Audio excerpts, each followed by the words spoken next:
Wisconsin Eye's 2014 election coverage is brought to you by the Wisconsin Hospital Association. For over 90 years, a valued voice for Wisconsin hospitals, supporting high-quality, high-value care in communities like yours.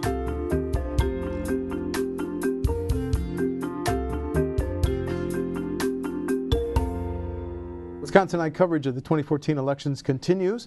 We're interviewing Secretary of State Doug La Follette of Madison. He's a Democrat seeking re-election. Mr. La Follette, welcome to Wisconsin Eye. Nice to be with you. Thank you. Programming note, Wisconsin Eye appreciates the support of the Wisconsin Hospital Association, which represents more than 139 hospitals and health systems, for making these candidate interviews possible.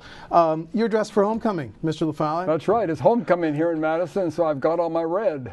You don't normally wear that to the office, I trust? Not normally, no. Okay. But today I decided to wear it, and then you surprised me with this interview. Well, we're glad you could do it. You've held the office for about 35 years in 2 stints. You've been reelected since 1982 to 4-year terms.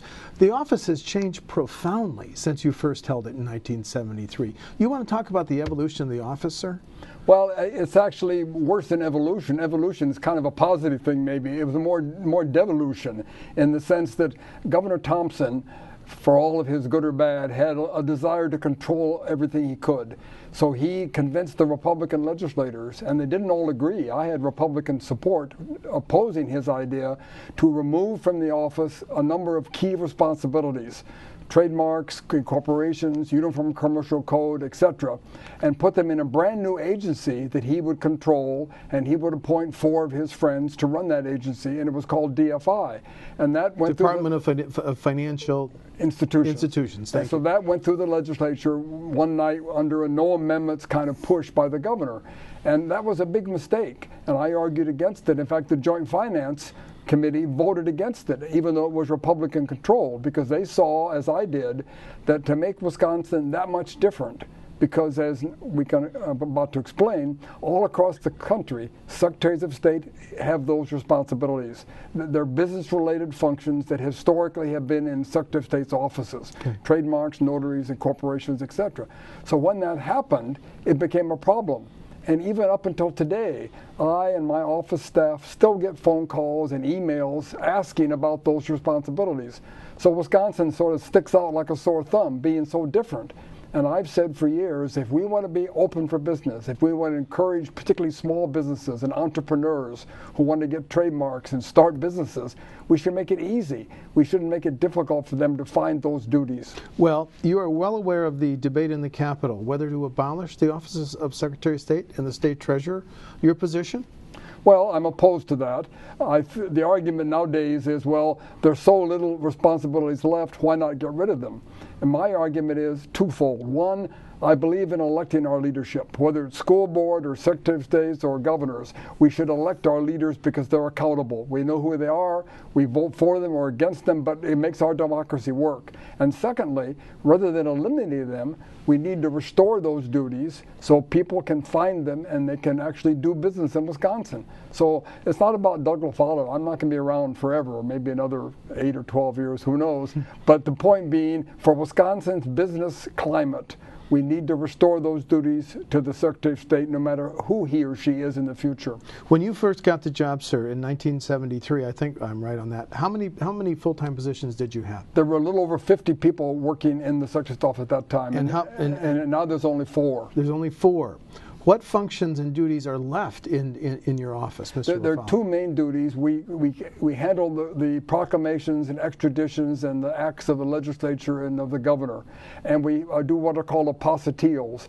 Under the Hague Convention, if people want to have some sort of foreign interaction, foreign business, want to adopt a child from a foreign country, we get a lot of those in the office. We get several dozen of those every day sometimes, people wanting to do some sort of transaction with a foreign country. And under the Hague Convention, they have to get what's called an apostille, and they get those from the Secretary of State's office.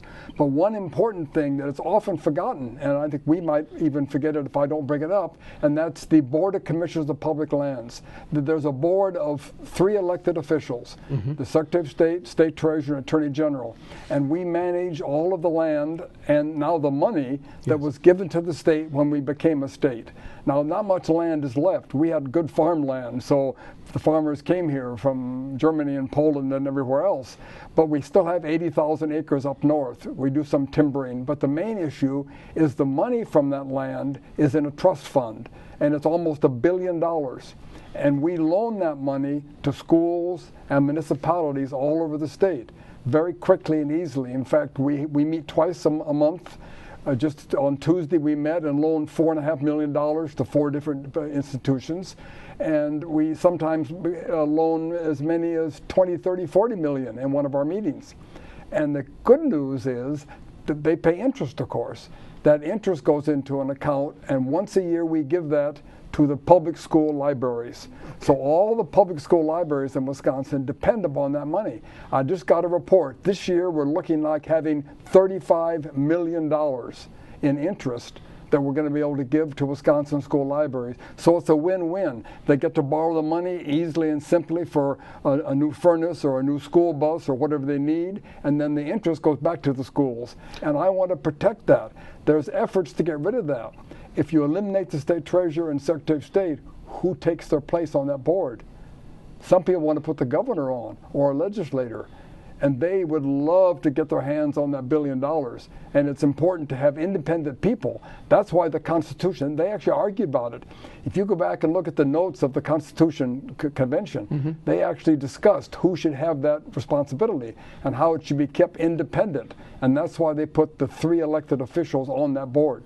You lost power in the last 4 years in the wake of the Act 10 debate. One of your former responsibilities was publishing acts that have been legally enacted by the legislature, signed by the governor. Correct. What you waited, you were on the verge of waiting 10 days to publish Act 10, that changes in collective bargaining, and then they took that responsibility away from your office. Why? Give us your side of that controversy, please, sir. With pure political foolishness and anger. There were a number of people, including our governor at the moment, I have to say, who were just hell-bent to do this thing.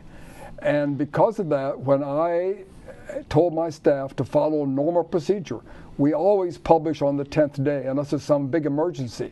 And I didn't see an emergency. In fact, just the opposite. To me, it was the conservative thing to do, to wait, to give people a chance to see what this was going to do, whether they were school boards or city councils or a number of legal acts were being considered because of that. So I said, let's do it the normal way. We'll wait the 10 days and see what happens. Of course, there were a lot of discussions, and actually eventually a judge put a restraining order. So they were so infuriated that they couldn't get what they wanted immediately that they then took away the responsibility of the Secretary of State to publish, which was so silly. But there were no Democratic votes for Act 10, and you're a Democrat. Had you been in the Senate as you were in the 1970s, fair to say you would have voted against it and didn't support Act 10, correct, sir? Probably, yeah. Okay. Yeah. Okay. Well, what are your goals if you're reelected for another 4-year term? Mr. Well, Follette? I have 2 goals. One is to continue to do the good job I do in working with the public. Because people know who I am, they respect me, and they often ask for help. I get phone calls and emails, my office staff does.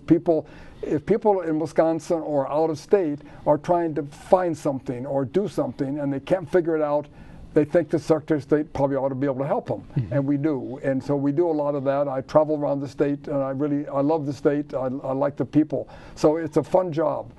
The second part of it is I'm going to be continued to fight for and be committed to restoring those important duties so that when I do leave that office, I can leave it the way it should be for the future of Wisconsin. And I'll meet with the next governor, no matter who he or she is, and I'll meet with Republican and Democratic legislators and make the argument that we've talked about here today, that this is not about me or wanting more power. It's about what is best for the business climate of our state. Well, you've listed the duties and responsibilities that have been taken away over the years. If you could get back 1 or 2 of those functions, which would be the most important to get back to your office, sir? Well, they sort of fit in a package. They're all business related. So trademarks, Uniform Commercial Code, and incorporation. Those are the 3 things that people in business need to do. and they all should be in that one place for one-stop shopping if people want to start a business, get a trademark, etc. Okay. Well, when you go around and say, I'm the Secretary of State, I'd like you to vote for me again, are people aware of the office? You've got a very famous name. How does that work when you're out on campaigning? That's kind of a two-part answer as well. People are aware of who I am. And people come up to me and say, gee, I remember when you came to my college class and spoke or whatever. So I've got a strong support among people as Doug La Follette. As far as the actual office, most people don't use the office. Right. If they did use it in the past, if they're attorneys, if they're bankers, if they're small business people, they know about the office and they know about the problems. And so, but that's a small percentage of the population. Most people on a regular basis don't use it. If you're a school librarian, you know about the office and you know about the trust fund and the funding Commissioners of the Public library. Lands, So yes. people who use the office or are affected by it, they know about it. You've been a spokesman on the issue of climate change, haven't you? You consider that a major threat? Well, the general issue of environment. Ever since I was a young man, I've loved the outdoors and the environment. As you may know, I started what I think is the best environmental group in the state called Clean Wisconsin many, many years ago because of my concern. I used to teach environmental science at the university, and so that got my interest.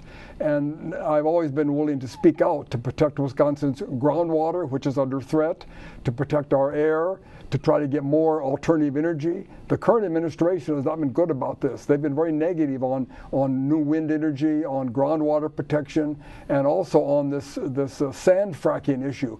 Those small communities up in northwest Wisconsin are being just beaten up by these trucks and this mining, and there's no good regulation. Iowa and Minnesota have some good regulations to protect people. Wisconsin has refused to do that, and we should.